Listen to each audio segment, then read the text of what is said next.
গল্পের নাম সৎমা। ইলিশ মাছের মাথাটি আজকে আমাকে দিও মা।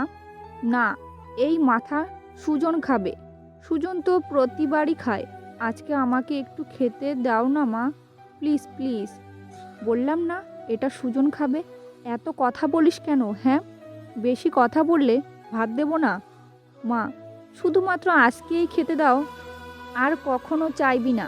বিশ্বাস করো, আমার মায়ের মৃত্যুর পরে আর কখনো খাইনি। তোর মায়ের মৃত্যুর সময় তোর মৃত্যুটা কেন হলো না শুনি? যদি মরতি তাহলে আমরা আজ সুখে থাকতাম। হাসি, আমি তোমাকে নিজের মায়ের মতোই সব সময় সম্মান করতাম, কখনো সৎমা ভাবিনি। আর সেই তুমি কিনা আমাকে এইসব বলছো? আমি কিভাবে কথা বলবো সেটা তোর কাছে শিখতে হবে। হাসি, ও মা, প্লিজ রাগ করো না, দাও না ইলিশ মাছের মাথাটি, আমি খাই। ঠাস করে থাপ্পড় মারবো। তোকে বলছি না এই মাথাটি সুজন খাবে। এই মুহূর্তে আমার চোখের সামনে থেকে চলে যা, কুত্তার বাচ্চা।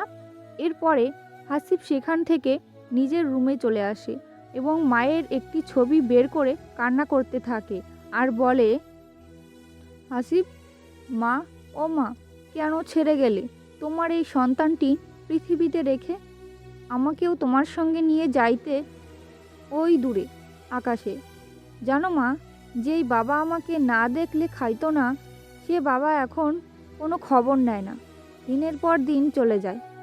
মা, ইলিশ মাছের একটা মাথা খাওয়ার জন্য এত কান্না করি, তবুও আমার সৎ মা একটু খাইতে দেয় না। আমি আর পারছি না মা। ঠিক এমন সময় হাসিবের বাবা পেছন থেকে এসে বলতে থাকে, হাসিব, তুই নাকি তোর মায়ের সঙ্গে খারাপ ব্যবহার করেছিস।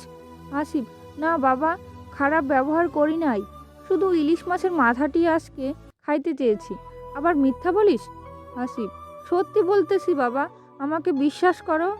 চুপ বেয়াদব ছেলে, আরেকটি মিথ্যা কথা বললে এই বাড়ি থেকে বের করে দেব। হাসিব, বাবা চুপ, আজ তোর ভাত বন্ধ।